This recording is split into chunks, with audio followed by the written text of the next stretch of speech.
Hello, my name is Jungeun Park, and I participated with my collection, What Escapes Perception. And the piece Rice is an enlarged rice made with glass that has amniotic embryo in it. And phospholipid is the lighting piece I made, which is depicting the phospholipid, which is the unit that constitute the cell wall of any living organisms.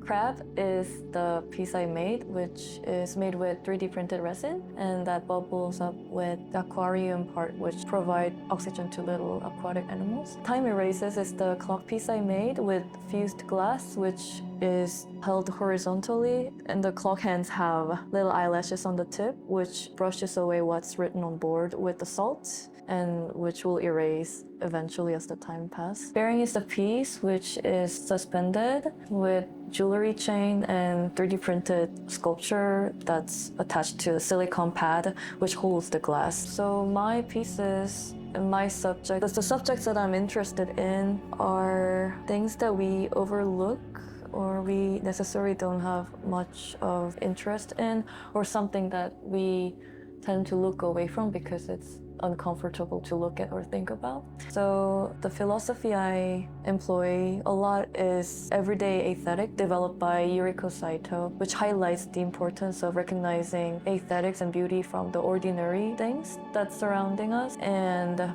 also the necessity to recognize it and to have own view about it. I also tend to make it into glass or ceramic, especially glass, because glass is very, precarious thing, but also once it's made into glass, there is some sort of power to it that people value it more, like more than plastic or more than resin. And I think glass has its own value that absolutely just make them different from other medium, which is born from like high heat and also fragile, but also shiny. Ephemeral thing becomes eternal, and invisible thing becomes visible and also tangible. But then also, glass and ceramic can be tangible. You can touch something that can't be held, or it can't be ever just become an object. It can be time, it can be concepts, it can be pain. So I think in that manner, material in general, what I use, if it's touchable, if it can be held, if it can be hold and feel the weight, is very important to me. The research and development in my work is working with my hands mostly, and experience in everyday life. I think it all starts from curiosity, like 99% of time, where it stems from everyday thing.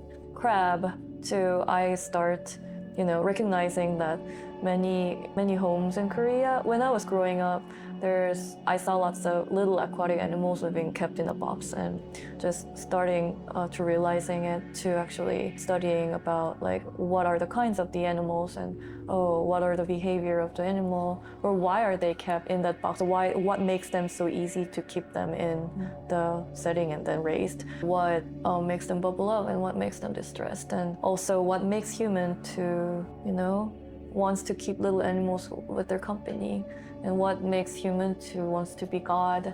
And I think it reaches to a certain point where it crystallizes into a work that people can actually see the meaning and read the phenomena that's happening, or the history or tendency of human.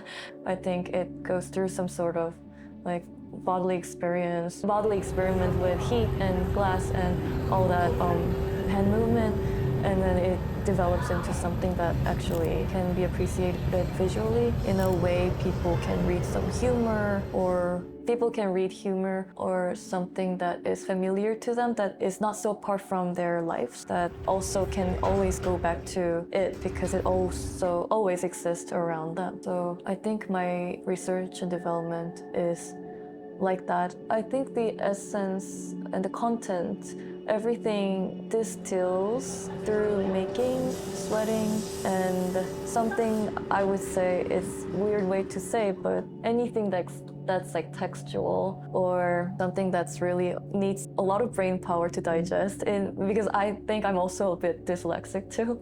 So in a way where what is hard for me comes to me, but I digest it in my own way, which is the movement. And then since I have a hardship interpreting something that's so common but it's like very always present. That's also like lots of text, and also that readings and all that comes to me, and I think I make it into a way people, even a kid or people who can't read or people who have no idea what that is, I want to invite them initially and then bring them into the content that I'm interested in without needing to read about that work.